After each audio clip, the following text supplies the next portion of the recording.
this is a little bit of a rivalry because the Huskers, and they play them next year. What did you think of the Deion hire at Colorado? Interesting. I, on one level, I think it's a really good hire for Colorado because that's a program that's dead in the water right now. And I say this with some, gritting my teeth a little bit because they beat Nebraska. This is the third time the teams are going to play in a 5-year span. Colorado beat Nebraska in what was actually Scott Frost's first game. First game was lightninged out, so his first game as the Husker head coach was the Colorado game. Nebraska lost it narrowly, and then the Huskers lost in overtime out there in 2019. But Colorado football is irrelevant right now. All you had to do was flip on the television, watch them play, and that stadium is half full. And that's a market where if you struggle, they check out in a hurry. So the fact that they hired Deion Sanders, I think on some levels makes a lot of sense. Plus, I think Deion translates pretty well to the Pac-12. I don't, if there was a little murmur about him possibly coming to Nebraska. There was a guy that would not. Because I want to say, sorry to interrupt, but I want to say it was, and I laugh at this, but I think it was Zach Smith saying it was a done deal that he was going to Nebraska. Yeah. It was a prevalent, it was at least a rumor that had gotten some traction. And for a variety of reasons, I think Deion Sanders would have been a terrible fit at Nebraska. I think a lot of flash, no substance. And to get to the point, at Colorado, I think that's what it's going to be.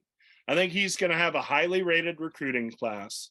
I think they're going to be pretty good on the perimeter. In the Pac-12, that can get you a ways. But I just don't, they may end up being a bowl team, which would be a quantum leap for Colorado football.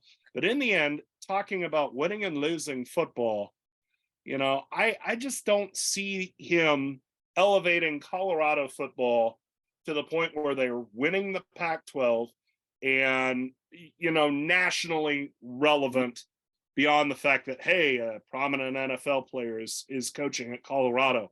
I found it interesting in the hiring press conference that was yesterday, that was Sunday. First off, the AD talked about efforts of keeping Nebraska fans out of Folsom Field. Husker fans overran Folsom Field in 2019. They will do the same again. Just forget it. Whatever efforts they put in, have to order from a Colorado area code, have to buy season tickets, doesn't matter. That place will be at least half red for the Colorado game. But secondly, they asked the athletic director, well, Colorado athletics can't be flush with cash right now. How'd you afford to pay for Deion? And he gave a nervous chuckle, and you could see the perspiration start to spring from his pores. and he said, we're working on it. And I mean, unless they charge $150 a head for the Nebraska game, which they might, Colorado isn't going to have the money. Now, how does that translate? That means his assistant coaching pool is going to be lesser. And for an inexperienced coach like Deion Sanders, you need people who can actually coach. I don't think he's going to have the money to do so. It'll hurt his recruiting budget. It'll hurt, whatever NIL operation they're able to put up. You're not going to have much of an NIL operation, especially in the long term at Colorado. So in the end, I see him as maybe a winning record at CU, but no more. Yeah, I think what he did at Jackson State was great. I mean, he did a great job recruiting and with his NIL, but I mean, the record, he was playing, I mean, he got 4- and 5-star guys to go there, which credit to him to get him to go to an FCS school. But you're playing against guys that shouldn't be playing at Alabama, where he was playing with guys that could be going to Alabama and those places. And in the press conference, it was talking about, it just seems so me-centric, where it was all about him. I don't know. I feel like this could almost be like a Jimbo Fisher with the Texas A&M recruiting class, where it's bring in all these guys, but they're not going to mesh because at at the FBS level and Power 5 level where the talent gap isn't as big, you need to find some cohesion within the team. You Mhm. know, he's already saying that his son's going to be the quarterback.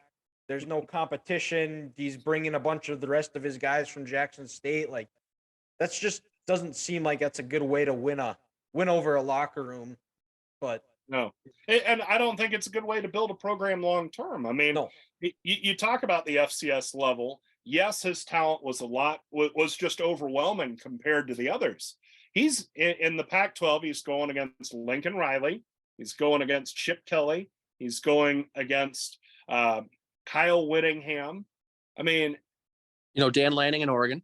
Dan Lanning at Oregon. Kalen Absolutely. DeBoer Yeah, Kalen DeBoer had a great and year. So, John Smith at Oregon State too. That's not Yeah. a slouch program anymore either. And they've just Right. invested a bunch of money into facilities because they're redoing Reeser Stadium right now.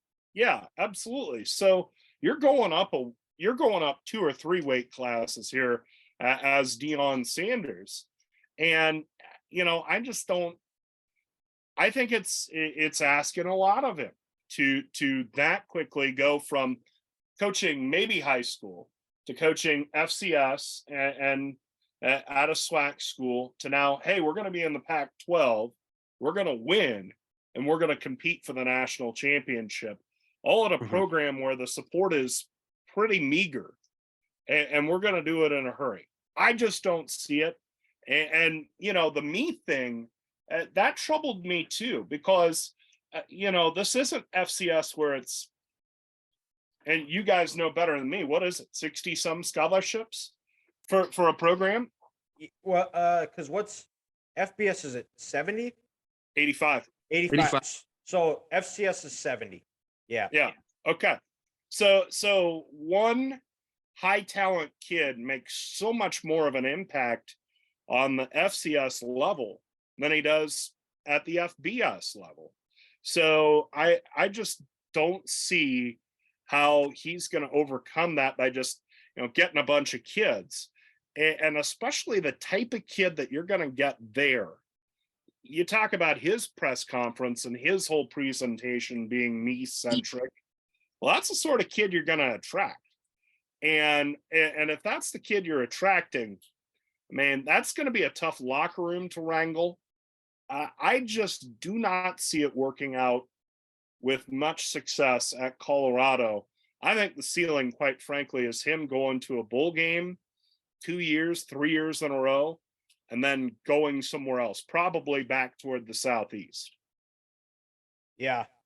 I we'll see how it goes. I hope it works out. I think it'd be sweet to have Colorado be good, but I don't know about that. I knew you'd say keep them in the mud where they belong.